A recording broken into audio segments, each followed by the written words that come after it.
Hey, power system video explaining my power system from a story. Etheric karmic connections. Check it out.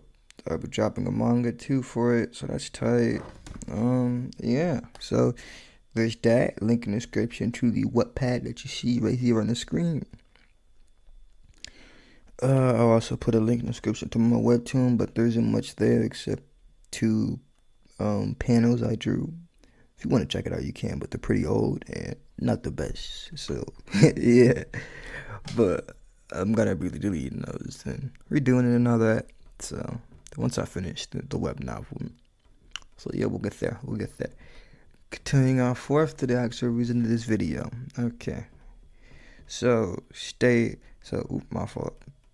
Gotta backtrack a little bit. Forgot one thing. So, the Arinkin is the name of the people who wield the powers in my story. They aren't they are human. They are just people who are blessed by energy. And how you can tell a Rinkin from just a normal person is the fact it's mainly figured out by when you're a kid or just younger in general. So yeah, it will show through extremely mature behavior, um, to, overdevelopment in just about every way. You know what I mean? They're kind of heightened. They're just develop faster than normal humans. So, yeah, there's that.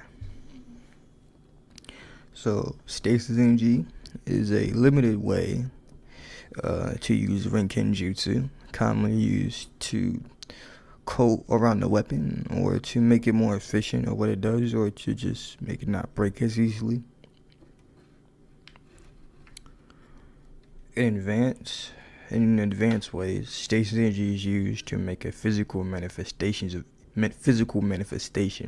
of energy, making a wall that is dependent on how good the Rinken state of flow is. So, yeah. That is dependent, like I said, on how good the Rinken state of flow is. Rinken is just concentration.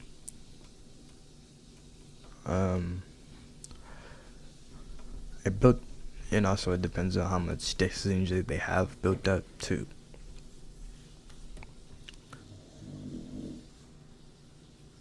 So also some people like the ways this is used. Like I said, is also through the wall, but through the wall thing, there's a couple ways to do the wall thing, like with the stasis seal. And the stasis seal, I'll explain that a little bit later. But you can also do it without a stasis seal, but that is hard and not commonly used, and people really see it as a waste of stasis energy, because like a major waste, because stasis energy is pretty important to have, because you will pass out in the middle of the battlefield if you run out of it. It'd be out for a couple days probably. Okay. So yeah, it's about many ways. That's about the ways you can use stasis energy. Now, stasis energy does have a counterpart.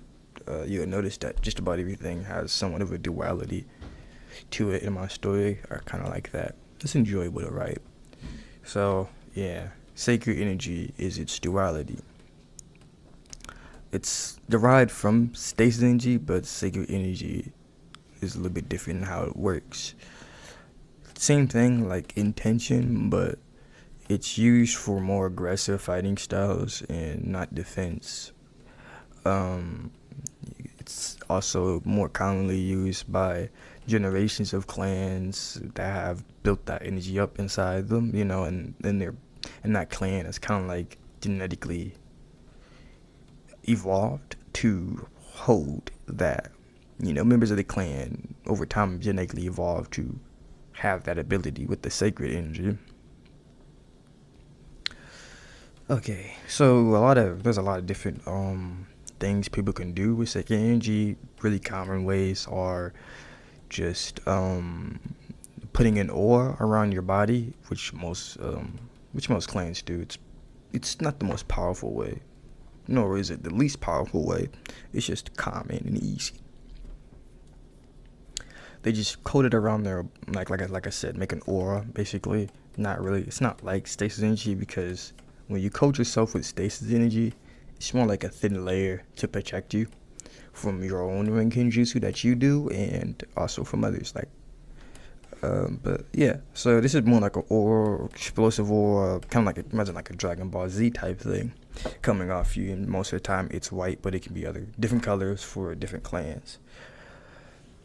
Okay, so yeah, that's one way. Or another way is also sometimes it can develop into telepathic abilities, mind control. Like I said, the aura thing, which is known as zone points. They can really just be one with it in general. Other people that do hold this stasis energy that aren't in prominent clans are known as Hensoku. That name's derived from the prana anomaly or mana anomaly.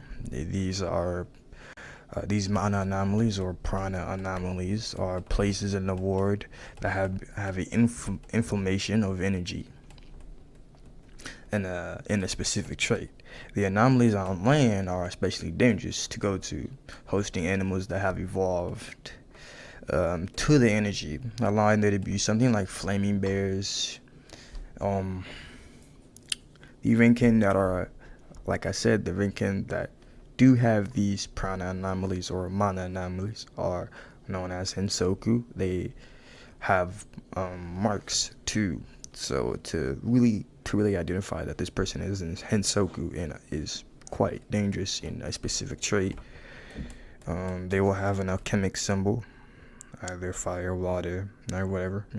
It's mainly the main elements that they have, but some can differ. So yeah, those are the marked ones, the Hensoku. Mana. So what is mana and how does it work in my story? So mana allows a person to do practically anything with something, just so long as it isn't connected to the earth. Because if it's connected to the earth, it's a whole different energy going on with it. If it's tampered with, or has been detached from the earth or out of its natural state, it has mana energy. Or if it's something created by a Rinkin that obviously isn't natural, it has mana energy. That is, if they create something like an object. I will get into that too, like the creation of using mana and stuff like that, and how does that work, and yeah, but we'll get into that later. Just give me a sec. So yeah, they allow the person to do anything as long as they have something. So say you have a chair, if you're skilled enough in flow state, which is just concentration, you can make the chair fly at somebody while it's turning into spikes. Yeah, that's pretty fucking sick. Just imagine the shit you can do with mana.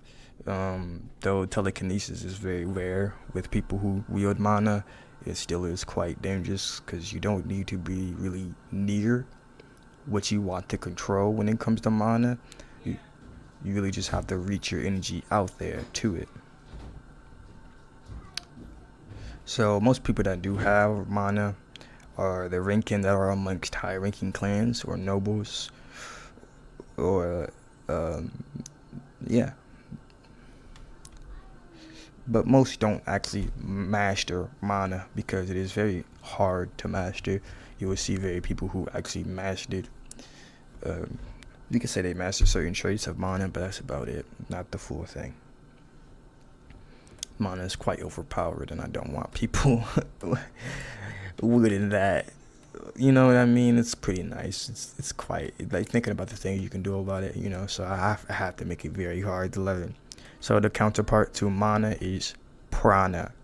Prana is the energy of nature, and anything derived from the earth, if it's still connected to the earth, or say like there was a natural type of thing where a rock broke and it's not, or some type of ore came up from the earth, it's still technically considered to have prana energy because it came from the earth and it hasn't been taken out of its natural state.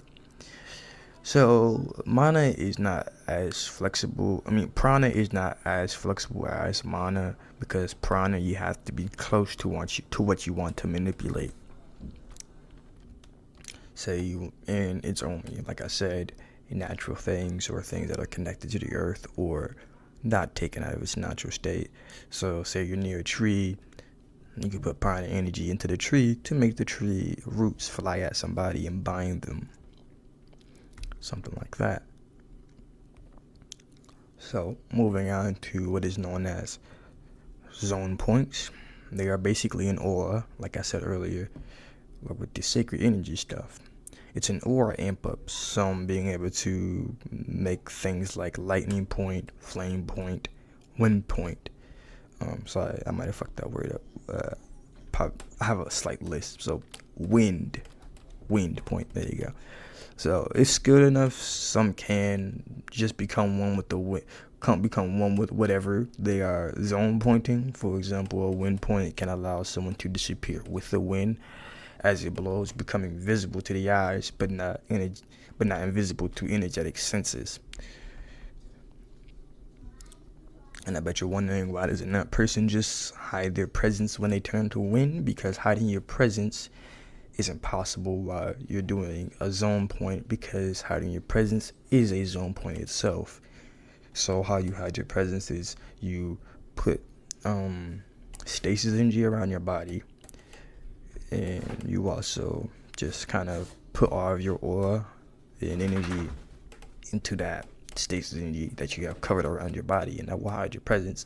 That is called a zone. That's just another version of a zone point that hides presence, but you can't do that while you have other zone points active. I feel like that makes that very fair. Zone points are extremely advanced, and you won't see too many young Rinken who would learn this. And if they were to learn it, they would spend years, possibly decades, trying to learn it. Just that just being one type of zone point. Imagine having to learn others and mastering all. So or if they learn it by someone who is trained already in zone point, so if they have a master that already knows it, it can be easily taught. It's just, if you don't have a master, you're kind of be fucked. Being self-taught with zone pointing is quite rough. And some drawbacks for zone points, you can burn yourself because you're literally putting fire around your body if you're using fire for that zone point. But you're putting fire around your body or lightning around your body. That's very dangerous, and that's kind of a drawback for that.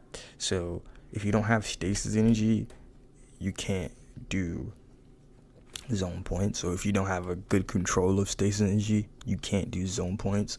It's mainly because you need to coat your body with stasis energy so you don't hurt yourself while you're doing your zone points.